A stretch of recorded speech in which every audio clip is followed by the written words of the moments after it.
abençoado! Como é que vocês estão? Espero que todos estejam bem, e se não está, firme sua vida com Deus, foque no Senhor Jesus, seus pensamentos, seu caminho, porque Ele é a alegria, Ele é a solução, Ele é tudo que nós precisamos em nosso dia a dia. Amém? Gente, não esqueçam, eu ia orar aqui. Curtam, compartilhem, se inscrevam quem não se inscreveu, ativem o sininho para receber aí a notificação de um vídeo novo e ajude a compartilhar o Evangelho de Deus, tá bom, gente? Senhor nosso Deus e Pai Celestial, te damos graças mais uma vez por mais um vídeo nos conceder de estarmos, ó Pai, lendo, meditando e aprendendo com o Senhor. Espírito Santo, nos dê sabedoria, nos ensine na Tua Palavra. Obrigado, Pai, por este momento. Obrigado por cada vida que acompanha, Pai, a estes vídeos ali com paciência, tirando o tempo ali deles ali, um pouco do tempo deles para estarem acompanhando. Abençoe-os, ó Pai, a família, o lar, abundantemente. Em nome de Jesus nós te agradecemos e conduza-nos, Espírito Santo de Deus, nessa leitura. Amém. Amém, gente. Vamos lá. Devocional de Charles Spurgeon, Daniel 9:26, ele pega este trecho. Será cortado o Messias, mas não para si mesmo. Bendito seja o seu nome. Não havia qualquer causa de morte nele. Nem o original, tampouco o atual pecado o haviam contaminado, e por isso a morte não tinha qualquer direito sobre ele. Nenhum homem poderia com justiça ter tomado sua vida, pois ele não fez coisa alguma injusta a qualquer outro homem, e nenhum homem poderia segurá-lo à força, a menos que ele estivesse satisfeito em entregar-se a si mesmo à morte. Mas eia, um peca e outro sofre. A justiça foi afrontada por nós, porém encontrou sua satisfação nele. Rios de lágrimas, montanhas de ofertas, mares de sangue dos novilhos, morros de incenso não seriam suficientes para a remoção do pecado. Mas Jesus foi cortado por nós, e a causa da ira foi rompida de imediato, pois o pecado foi removido para sempre. Aqui está a sabedoria segundo a qual a substituição, o caminho rápido e seguro da expiação foi concebida. Aqui está a condescendência que fez o Messias, o príncipe, usar uma coroa de espinhos e morrer na cruz. Aqui está o amor que levou o Redentor a dar sua vida por seus inimigos. No entanto, não é suficiente admirar o espetáculo do inocente sangrar pelo culpado. Devemos ter a certeza que nosso proveito está aí. A especial finalidade da morte do Messias foi a salvação de sua igreja. Porventura temos nós uma parte, uma porção, entre aqueles a quem ele deu sua vida em resgate? Será que o Senhor Jesus é o nosso representante? Estamos nós sarados por suas feridas? Certamente será uma coisa terrível se não alcançarmos parte em seu sacrifício. Seria melhor que nunca tivéssemos nascido. Solene como é a questão, torna-se um motivo de felicidade respondê-la de forma clara e sem erro. Para todos os que creem nele, o Senhor Jesus é um presente e salvador. E em todos eles o sangue da reconciliação foi aspergido. Que todos os que confiam no mérito da morte Messias estejam alegres em cada lembrança dele. E que a santa gratidão os leve à completa consagração para a causa dele. A morte de Cristo, a ressurreição de Cristo, o sofrimento de Cristo ali no processo até a cruz. Tudo por amor a nós. Repito o que eu já falei. Você tem valorizado esse sacrifício de Cristo? Você tem valorizado o que Jesus fez por você? Pense um pouco, reflita nas suas atitudes, no seu modo de viver, no que você fala, no que você pensa, no seu querer em ir para a congregação cultuar com seus irmãos. Será que realmente você tem valorizado Cristo, tem amado a Deus? Porque o que Ele fez, ninguém faria por você, por mim. Somente Ele teve essa voluntariedade de amor incondicional, de se entregar por nós, sofrer toda a ira do Pai em cima dele, um homem, um Deus que não tem pecado, foi feito pecado, maldito por nós, ali na cruz do Calvário. Ele não merecia estar ali, mas ele esteve por amor a você e a mim. Você tem valorizado? Fica essa reflexão. Capítulo 31. Meu queridíssimo adorado vermelindo, meu bichinho de pelúcia, meu porcalhãozinho, agora que tudo está perdido, digo-lhe que você está redondamente enganado em vir a mim todo choramingando para me perguntar se as palavras de afeto pelas quais me referi a você não queriam dizer nada desde o começo. Longe disso. Esteja certo de que meu amor por você e seu amor por mim são como duas metades da mesma laranja.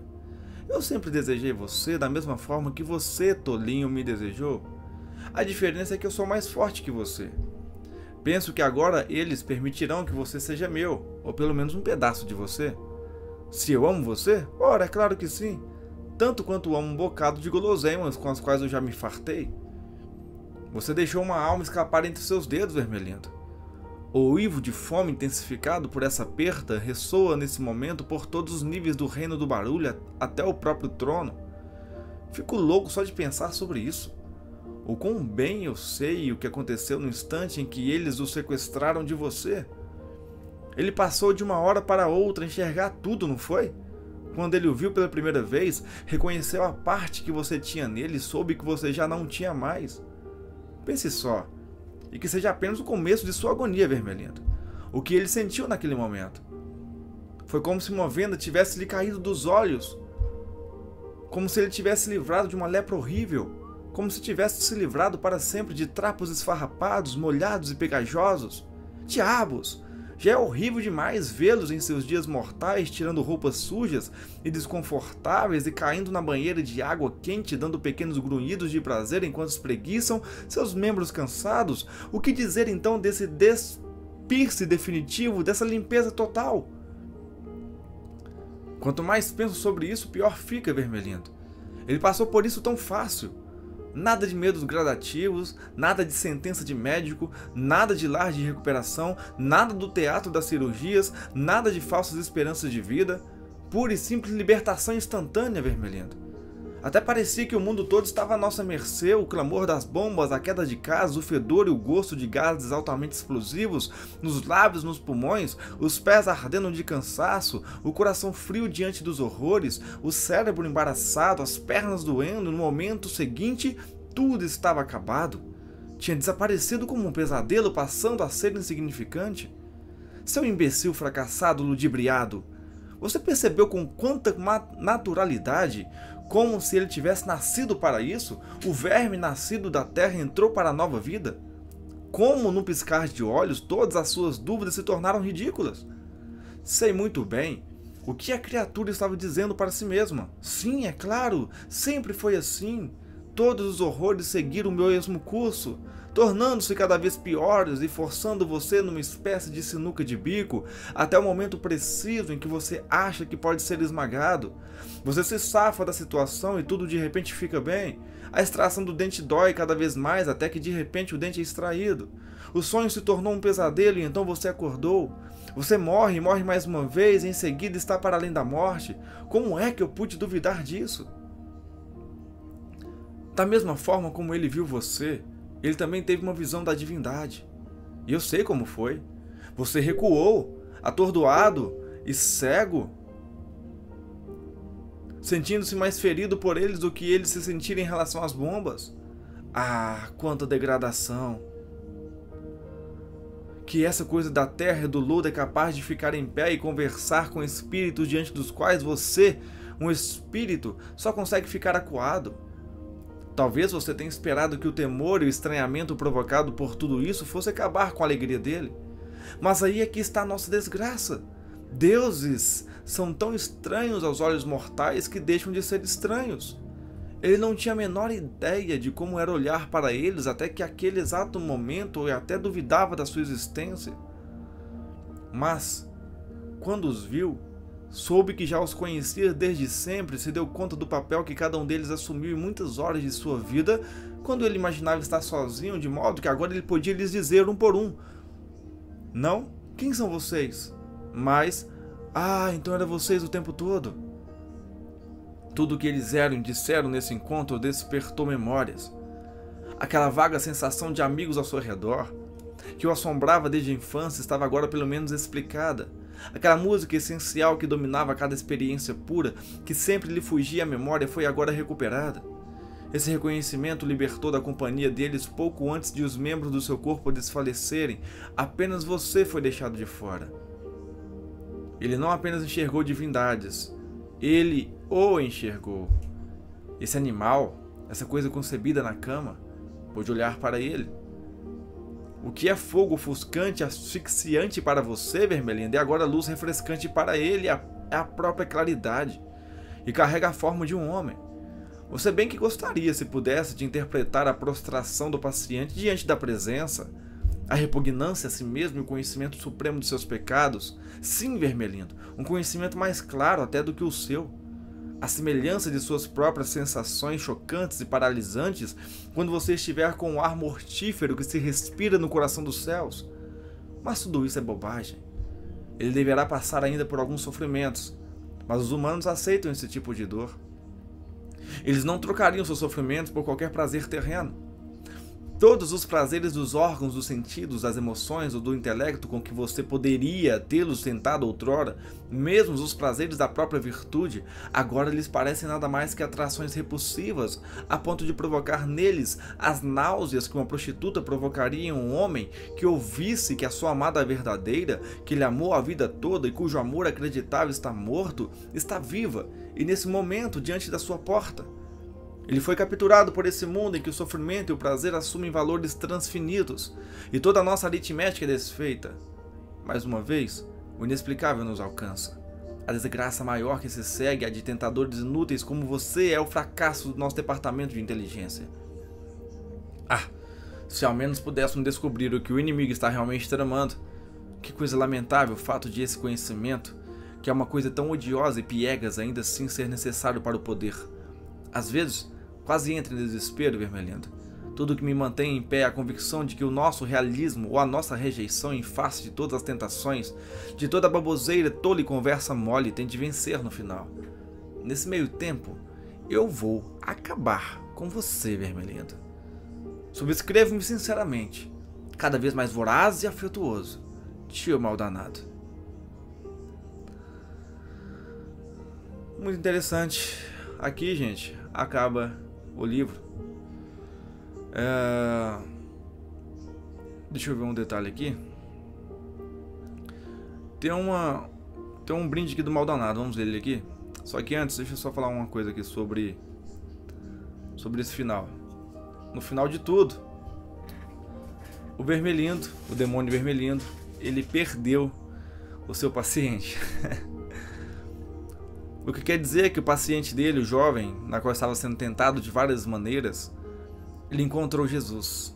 Verdadeiramente em seu coração ele passou a amar Jesus. E você vê que o inimigo, o mal danado, ele fala pro Vermelindo, como um passe de mágica instantâneo, todos aqueles desejos que ele tinha, todo aquele pecado, todas aquelas vontades, aquelas coisas ruins, tudo sumiu de repente, desapareceu da mente dele, da vida dele, ele virou uma nova criatura, uma nova pessoa. Por isso que você não devia ter deixado seu homem do jeito nenhum, Vermelindo. Você vacilou. Este é o poder da graça de Jesus. Quando você o aceita verdadeiramente em seu coração e quer segui-lo, no estalar de dedos, todo o seu mundo de horror no passado fica para trás. Você se torna nova criatura. Não importa o que você fez, você se torna nova criatura. É uma nova chance. Você agora será filho de Deus, conservo de anjos, co-herdeiro com Cristo. Você será filho de Deus. Entendem isso? Você será filho do Criador do Universo. Ou seja, todos os seus pecados, todas as manchas, todos os erros serão jogados no mar do esquecimento. A partir dali, será uma nova criatura, uma nova vida. Deus tem essa capacidade de esquecer os seus erros que você comete, se você se arrepender verdadeiramente e buscar não cometê-los mais. Este é o poder da graça do nosso Jesus. Ele liberta, Ele salva, Ele restaura, Ele cura, Ele renova.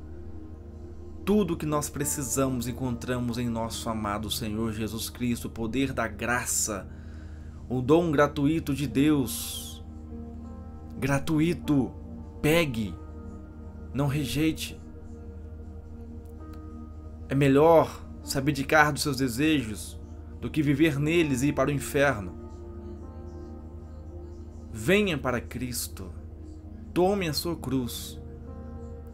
O Espírito Santo te fortalecerá e compadecerá de você, te capacitará para passar pelas provações e tentações. Porque você, a partir do momento que aceita a Cristo, já se torna mais que vencedor nele. Amém? Vamos ler aqui o brinde do Maldanado? O Maldanado propõe um brinde.